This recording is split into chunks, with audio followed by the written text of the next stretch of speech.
Welcome back to the channel today, guys. It's my second video of the day. In the wake of Caroline Flack's sad passing, I'm going to be talking about my opinion on the cancellation culture in society in the UK and social pressure, social judgment and things like that. So before I get into the topic, please leave the video a thumbs up. It helps man, it helps grow the channel. Subscribe to the channel if you're new and let's get into it, man. Early in the morning,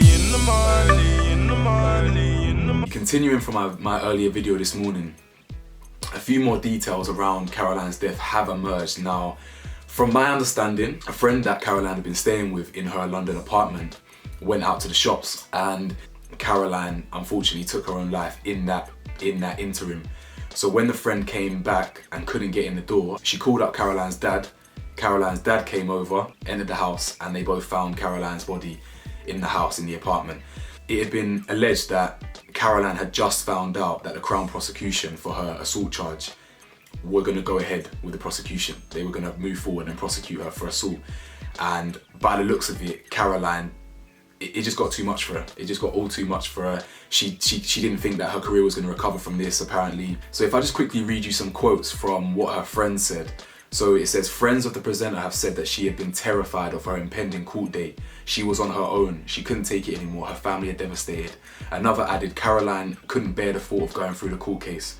She felt her career would never recover from this, and she felt humiliated in front of the world. In the end, she couldn't see a way out. She just didn't know how to fix herself. This leads me on to the bulk of the video today, about social agendas, social pressures, social judgment, cancellation culture. Social pressure can come from a number of different ways, in my opinion. One version of social pressure could be the instant fame that you get propelled into when you go on shows like Love Island, for example. So we might as well keep it Love Island focused. Now, Sophie Graydon took her own life back in 2018, I want to say.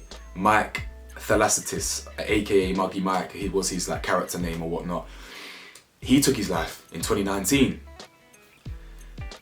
This is one version of social pressure where you are instantly propelled into fame. You're instantly propelled into expectation. You're instantly propelled into the limelight, and you've got expectations then. You've got all this pressure on your shoulders to now maintain relevancy.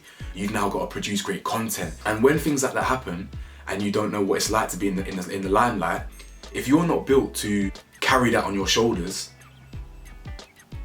you can't see no other way out beyond suicide. So that's one side of it, the pressure of being instantly propelled into fame.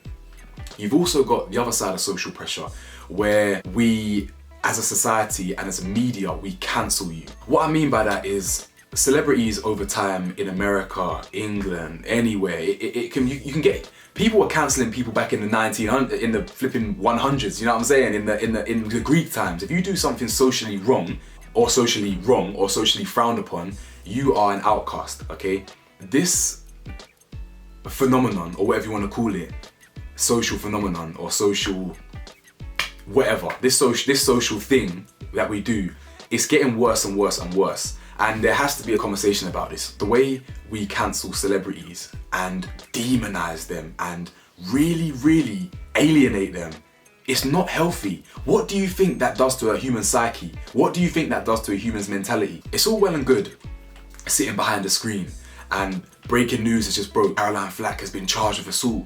Boyfriend calls police. It's all well and good seeing that pop up on your TV and sitting behind your laptop or on your phone saying, Caroline Flack, you should kill yourself. Caroline Flack, Caroline Flack, she's done. How would you like it if he was beating on you and then this and this and blah, blah, blah.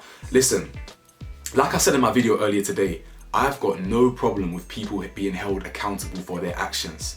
There is no problem there whatsoever. People deserve to be held accountable, whether it's in the law or whether it's social responsibility, for example. But when you take it a step further and it's beyond your own opinion, you're no longer just keeping it in your hands and you're really trying to push an agenda now, and you're trying to influence other people's mentalities and influence people's opinions. That's when it can get nasty, and that's when it can get dangerous, as we've seen time and time again. Humans are well within their right to cancel someone in their own mind. If I've been domestically abused by my wife, for example, and I hear that this Caroline Flack thing has just happened, and I liked Caroline Flack, right? and I supported her, I'm well within my rights to say, she's done. I don't agree with her. I don't agree with her morals. I don't agree with her life choices. I'm done with her, right? You're well within your rights to do that. But do we really need to take it that step further where we're posting online and trying to shape other people's opinions? Sharing articles that slam her. Articles, okay. Do we really need to be doing, if you're the Sun and you're the Daily Mail and you're the Daily Star and you're this, you're that, do we really need to be saying in bold every single day,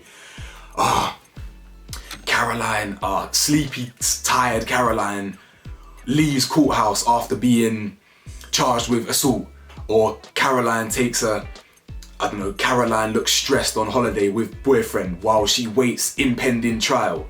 You get me? Do we really need to be doing that in every single newspaper, in every single magazine? What do you think that does to someone's mentality? We're not built as humans to be alienated like that and isolated like that. It's not nice. It's not at all. You can be the hardest, coldest, whatever. No one likes that. Now, my problem with the media is a representation of public opinion. Sometimes you don't know what comes first. Is it public opinion that comes first that shapes the media? Or does the media come first and shape public opinion? I don't know. It's like a chicken and egg situation. But the way I see it is that the two are intertwined. Now, when you've got people who are kind of popular in society, the media will boost them, okay? The media will boost them up and put them on a pedestal, shine a light on them, and talk kindly about them, like Kate Middleton, for example.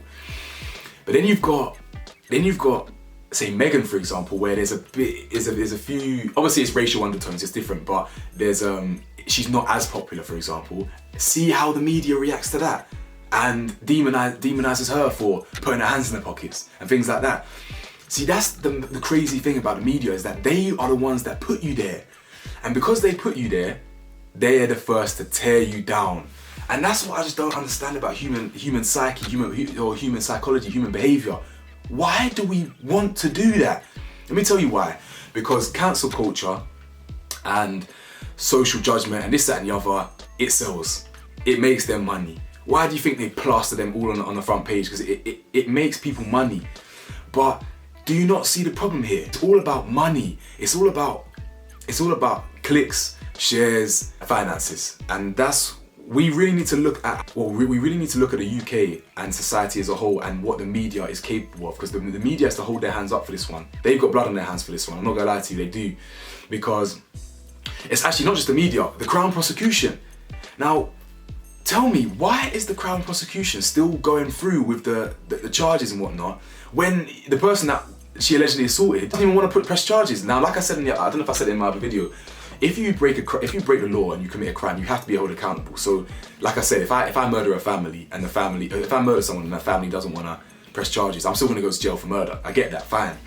But you can clearly see she's struggling to adapt to the situation she's found herself. You can clearly see she's in pain, okay? But yet you still find it necessary to drive that agenda and prosecute her to the full extent of the law when the person that she allegedly assaulted doesn't even want to. There's a lot of people that can be held responsible here. However, it doesn't take away from the fact that she obviously was troubled. She was dealing with a lot mentally and she's got a lot going on her plate. But we have to be kinder. It's that simple. We don't have to be pushing agendas all the time and just to try and sell a paper or to sell a magazine, you feel me? It's shocking stuff, really, man. It really is shocking. And like, how many times, right, has a celebrity been built up and built up and built up, and then a tweet from 10 years ago pops up about calling Asians this or so and so this when they were 17 years old? Do you know what I'm saying? Why is everyone so quick to be like, oh no, we gotta cancel this person now? Do you not see what racist thing he said when he was 15 years old, 10 years ago? Nah, I'm done with him. So you're telling me you've never said this in private? You're telling me when you and all your white friends are in the club, you don't say the N-word when you're in private? Nah, you don't say that, nah. You're telling me your hands are clean? Nah. Everyone's so quick to judge, but no one's so quick to look at themselves. It's mad. But anyway, peace.